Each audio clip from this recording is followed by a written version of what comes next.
Welcome to the Giving Voice to Depression podcast, produced in partnership with Mental Health America of Wisconsin. We are your co-hosts, Bridget and Terry. Each week, through intimate, candid conversations with guests, we explore different perspectives on and experiences of depression. We keep it real because the illness is real. We keep it hopeful because there truly is hope in spite of what depression tells you. We are not experts or therapists. We're sisters and best friends who live with depression and have interviewed hundreds of others who do as well. By sharing stories of lived experiences, we expose depression for the lying bully it is. Hello, Bridget. Hi, Terry. We started last week's episode saying depression is not a casserole illness. It is also not a measles illness, meaning you don't experience depression a single time and develop a lifetime immunity to it, unfortunately. While some people have one epic episode and never get deeply stuck in the dark pit again, many of us have numerous episodes, often varying in degrees. Still others, with treatment-resistant versions, feel they never come fully out of it. Today's guest is author Douglas Bloch, who believes that relapse prevention is a critical part of recovery from depression. He says what he calls depressive breakdowns don't occur overnight. Quoting from an article he wrote on the topic, clinical depression is a gradual process of falling out of recovery, ultimately leading to the inability to function. By regularly monitoring the state of your body, mind, and spirit, it is possible to identify relapse symptoms early on and take action to prevent a return to major depression. Douglas says that process starts with identifying our relapse triggers, including stress, loss, and past traumatic events.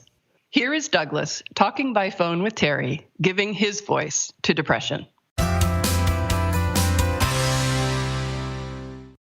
So I'd like to start at the very, very beginning, Douglas, and ask you about the word relapse, because I think it's one not a lot of people associate with depression. Right. The first time I ever heard of relapse was in terms of addiction. Mm-hmm. Fortunately, something I've never had to struggle with, but I've had friends who've gone to AA, and I actually took a 2-year course in becoming a drug and alcohol counselor. So relapse, the phrase that they use is relapse is a part of recovery. So I started thinking of relapse when I read this quotation by Andrew Solomon. He says, depression is recurring and cyclic. What we have is treatments, not cures. You're never really free of it. You're always living in the shadow of it. You always have to be prepared for a recurrence and be ready to stave it off. A great quote, but a really tough reality. We have treatments but not cures, and we are always living in depression's shadow. Well, that has happened to me on so many occasions. I mean, the biggest one was in 82, 83, where I was so bad off I had to go back to New York and live with my parents for 9 months. Right now, millennials live with their parents, but back then, if you're 33 and living with your parents, you're considered a real loser. It doesn't really help your self-esteem. So when I finally, got back to Oregon, got into social work school, then got married, then bought a house, I said, my God, this is the resurrection of the phoenix.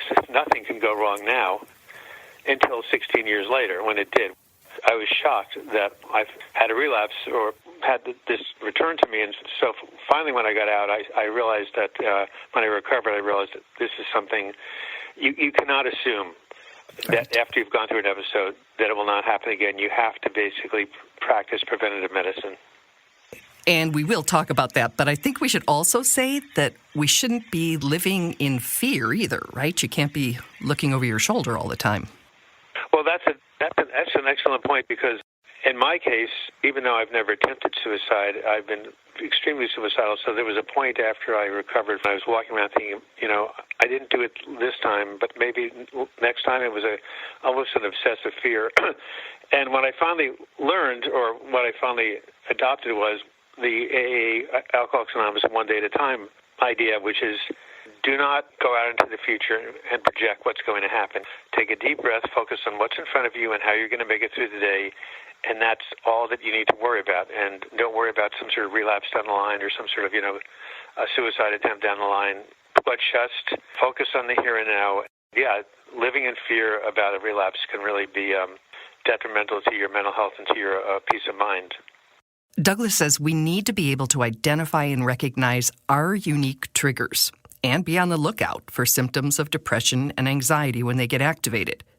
He breaks it down into 3 stages. First are the early warning signs. Those are subtle changes in thoughts, feelings, and behaviors. Yeah, I learned that from my friends in AA, that recovering means I'm always in the process of recovering. These people were having to have their lifestyle be their recovery. And so I realized that people with depression, bipolar disorder, any kind of mental illness have to do the same thing. Douglas's recovery includes keeping a close eye on a very common trigger. Poor sleep hygiene is definitely going to be a trigger. For me, it's the canary in the coal mine.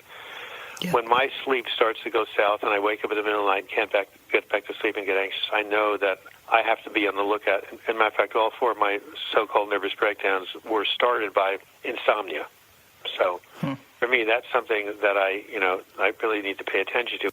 Since these early warning signs can be subtle and go unnoticed if we're not paying close attention, Douglas recommends keeping a daily mood diary to help track them.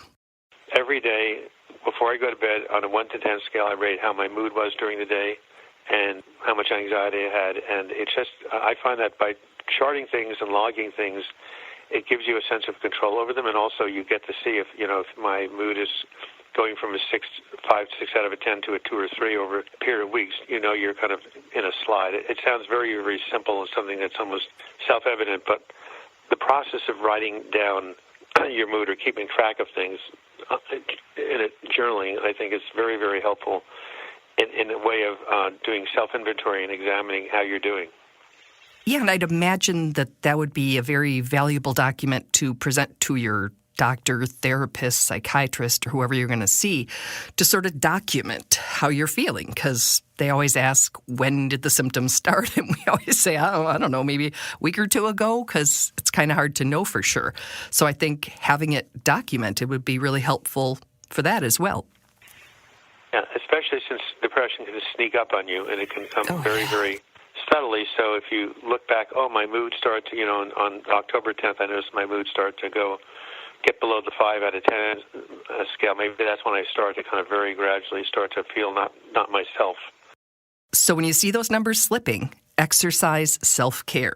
The things that keep you out of the weeds. Here's the thing. When I was in my worst episode and medication didn't work for me, I had to figure out things that would help improve my mood, only if, temporarily, because it was like coming up from air.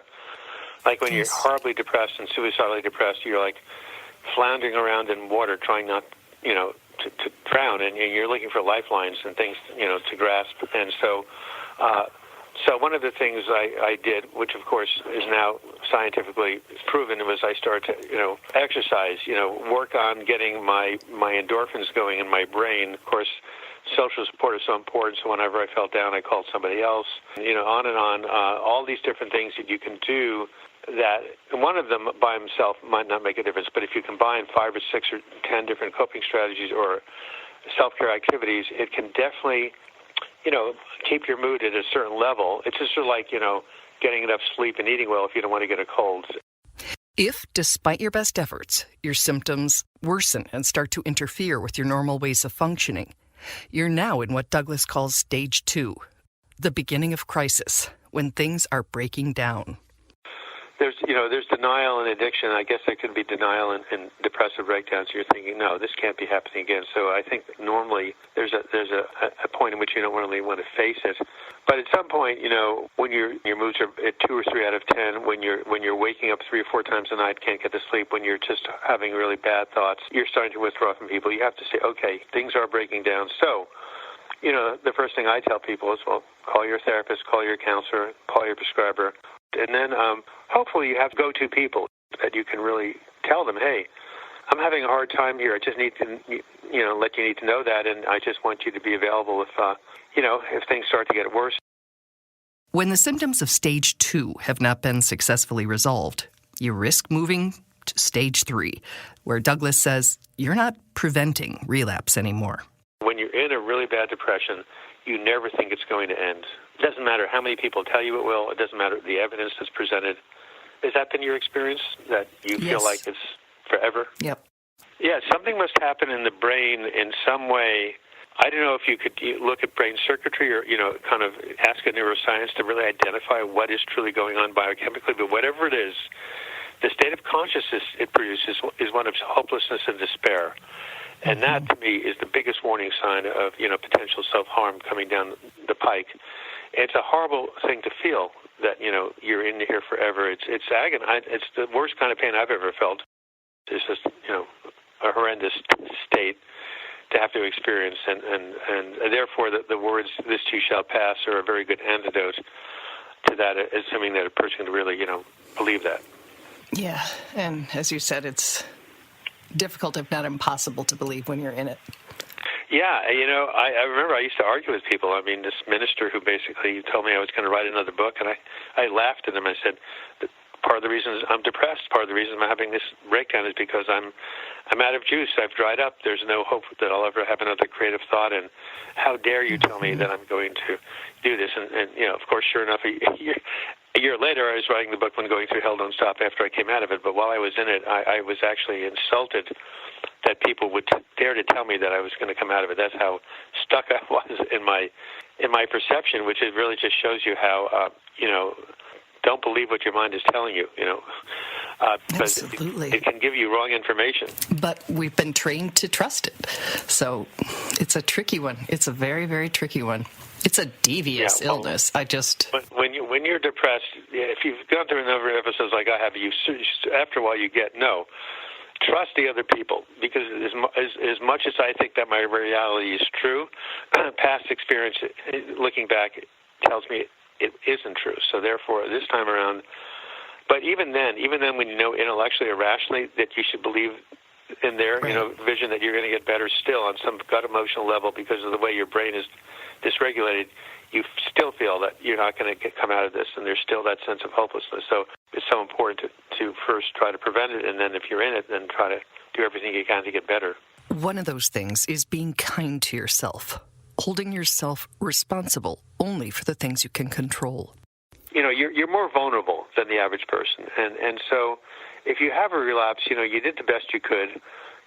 Maybe you came into another situation like myself where there was a loss, and it happens, and you're back in the dark house, and you just have to go ahead and, what did the Buddha say, 7 times fall, 8 times get up, so you just have to pick yourself back up and get out. But there's no blame here, unless, of course, you're just doing everything that you shouldn't be doing. You're starting to drink too much. In other words, if your self-care is broken down, you don't care, then you're going to have relapse. But if you're doing what you can, the best you can, and you still fall into the pit again, there's no blame, there's no shame. It's just the nature of the illness, the nature of the beast, and this is what occurs. So we've got to find that balance that allows us to enjoy the light times, but be prepared for what could be inevitable storms. It's kind of like brushing your teeth on a regular basis to prevent cavities. I mean, you do the preventive things, and it becomes part of your routine, and at the same time you live your life. But for people who have a predisposition, either genetically, biologically, or in terms of environmental trauma, this is something that, is just going to be with you, and you have to use the tools to keep yourself on. If it doesn't work out, you're not to blame.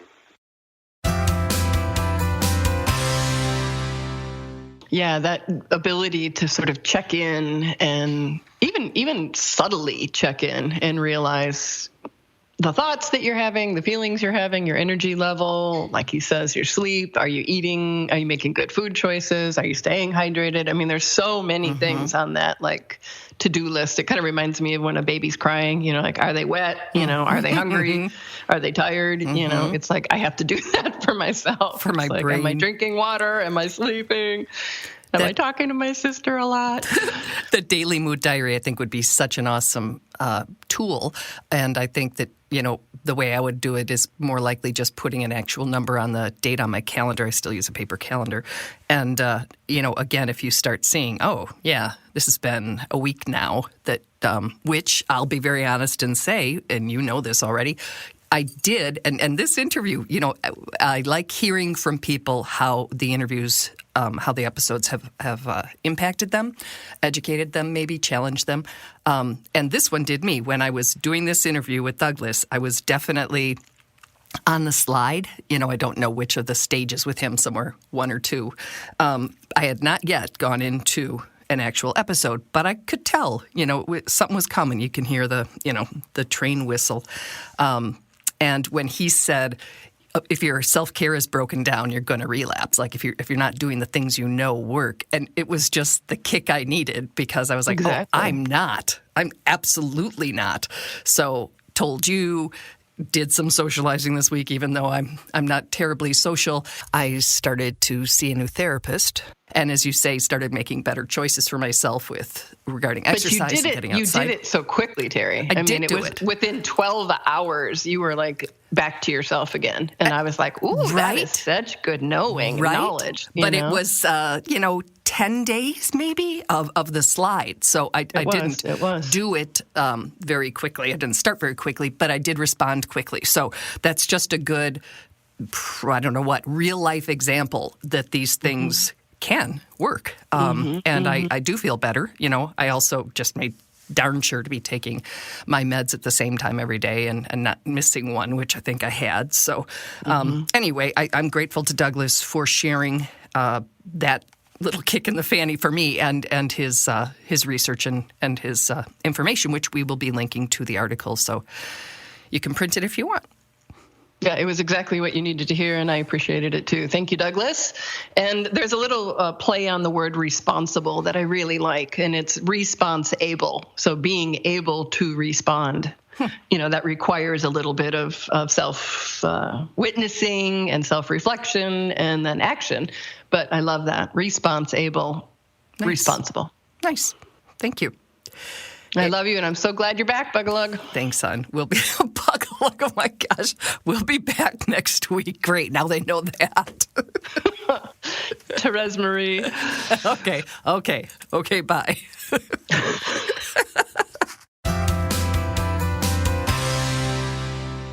We truly hope that our podcast brings a little more understanding, helps you better articulate your experience of depression, or better understand how to support someone else's. We invite you to join us for daily posts on the Giving Voice to Depression Facebook page and on Twitter and Instagram at Voice Depression.